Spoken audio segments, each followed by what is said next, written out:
Mary, is she? It's the other ecclesiastical embroidery artist, the one with the X in her name, suggesting the algebra of my vanished youth." I read aloud this paragraph: "Provided further that in the event of the marriage of said John Glenarm to the said Marian Devereux, or in the event of any promise or contract of marriage between said persons within 5 years from the date of said John Glenarm's acceptance of the provisions of this will, the whole estate shall become the property absolutely of St. Agatha's School at Annandale, Wabana County, Indiana, a corporation under the laws of said state." For a touch of comedy, commend me to my grandfather. Pickering, you always were a well-meaning fellow. I'll turn over to you all my right, interest, and title in and to these angelic sisters. Marry? I like the idea. I suppose someone will try to marry me for my money. Marriage, Pickering, is not embraced in my scheme of life." "I should hardly call you a marrying man," he observed. "Perfectly right, my friend. Sister Theresa was considered a possible match for my grandfather in my youth. She and I are hardly contemporaries. And the other lady with the fascinating algebraic climax to her name, she too is impossible.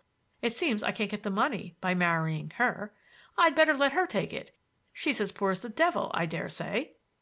"I imagine not. The Evanses are a wealthy family in spots, and she ought to have some money of her own if her aunt doesn't coax it out of her for educational schemes." "And where on the map are these lovely creatures to be found?" "Sister Theresa's school adjoins your preserve. Miss Devereux has, I think, some of your own weakness for travel. Sister Theresa is her nearest relative, and she occasionally visits St. Agatha's. That's the school." "I suppose they embroider altar cloths together and otherwise labor valiantly to bring confusion upon Satan and his cohorts. Just the people to pull the wool over the eyes of my grandfather." Pickering smiled at my resentment. "You'd better give them a wide berth. They might catch you in their net. Sister Theresa is said to have quite a winning way. She certainly plucked your grandfather." "Nuns in spectacles, the gentle educators of youth and that sort of thing, with a good-natured old man for their prey. None of them for me." "I rather thought so," remarked Pickering, and he pulled his watch from his pocket and turned the stem with his heavy fingers. He was short, thick-set and sleek, with a square jaw, hair already thin, and a close-clipped mustache. Age, I reflected, was not improving him. I had no intention of allowing him to see that I was irritated. I drew out my cigarette case and passed it across the table. "After you. They're made quite specially for me in Madrid." "You forget that I never use tobacco in any form." "You always did miss a good deal of the joy of living," I observed, throwing my smoking match into his wastepaper basket, to his obvious annoyance. "Well, I'm the bad boy of the story books, but I'm really sorry my inheritance has a string tied to it. I'm about out of money. I suppose you wouldn't advance me a few thousands on my expectations." "Not a cent," he declared, with quite unnecessary vigor, and I laughed again, remembering that in my old appraisement of him generosity had not been represented in large figures. "It's not in keeping with your grandfather's wishes that I should do so. You must have spent a good deal of money in your tiger-hunting exploits," he added. "I have spent all I had," I replied amiably. "Thank God I'm not a clam. I've seen the world and paid for it. I don't want anything from you. You undoubtedly share my grandfather's idea of me, that I'm a wild man who can't sit still or lead an orderly, decent life. But I'm going to give you a terrible disappointment. What's the size of the estate?" Pickering eyed me, uneasily, I thought, and began playing with a pencil. I never liked Pickering's hands. They were thick and white and better kept than I like to see a man's hands. "I fear it's going to be disappointing. In his trust company boxes here I have been able to find only about $10,000 worth of securities. Possibly, quite possibly, we were all deceived in the amount of his fortune. Sister Theresa wielded large sums out of him, and he spent, as you will see, a small fortune on the house at Annandale without finishing it. It wasn't a cheap proposition, and in its unfinished condition it is practically valueless. You must know that Mr. Glenarm gave away a great deal of money in his lifetime. Moreover, he established your father. You know what he left. It was not a small fortune, as those things are reckoned." I was restless under this recital.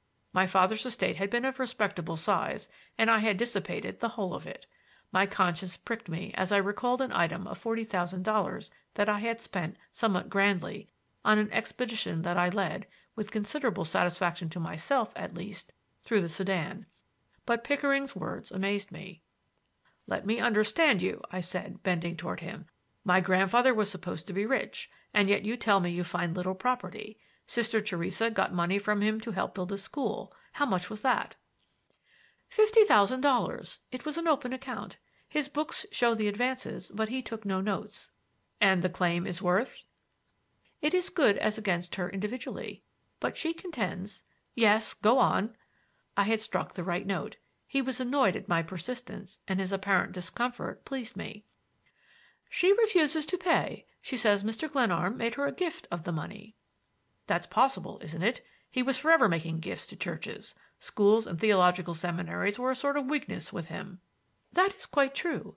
But this account is among the assets of the estate. It's my business as executor to collect it." "We'll pass that.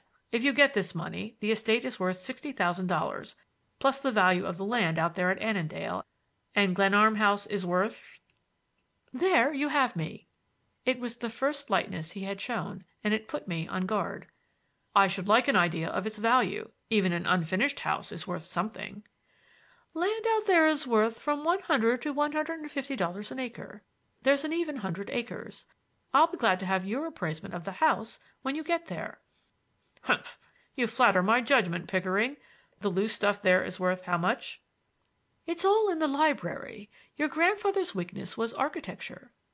"So I remember," I interposed, recalling my stormy interviews with John Marshall Glenarm over my choice of a profession.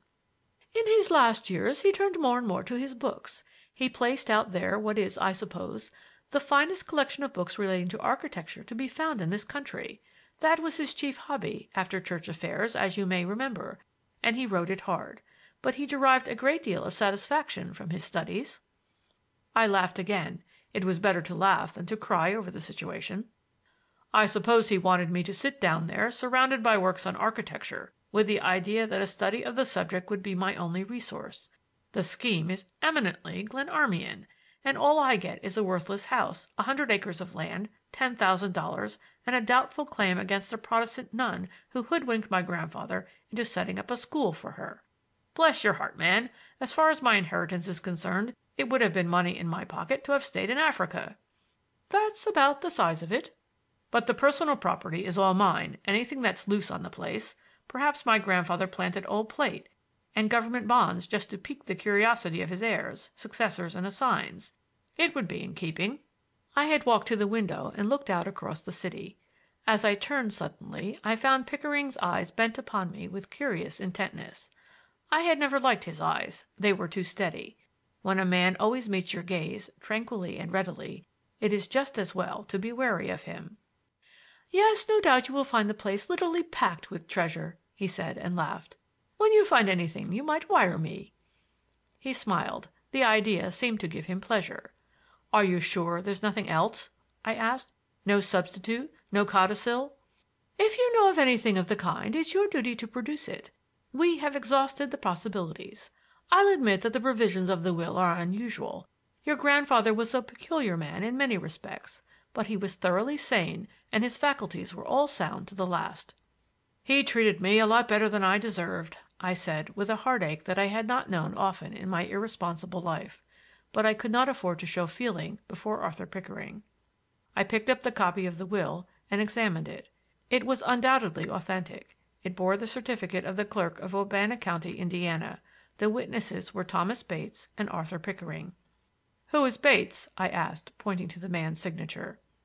"One of your grandfather's discoveries. He is in charge of the house out there, and a trustworthy fellow. He's a fair cook, among other things. I don't know where Mr. Glenarm got Bates, but he had every confidence in him. The man was with him at the end." A picture of my grandfather dying, alone with a servant, while I, his only kinsman, wandered in strange lands, was not the one that I could contemplate with much satisfaction. My grandfather had been an odd little figure of a man, who always wore a long black coat and a silk hat, and carried a curious silver-headed staff, and said puzzling things at which everybody was afraid either to laugh or to cry. He refused to be thanked for favors, though he was generous and helpful and constantly performing kind deeds. His whimsical philanthropies were often described in the newspapers. He had once given a considerable sum of money to a fashionable church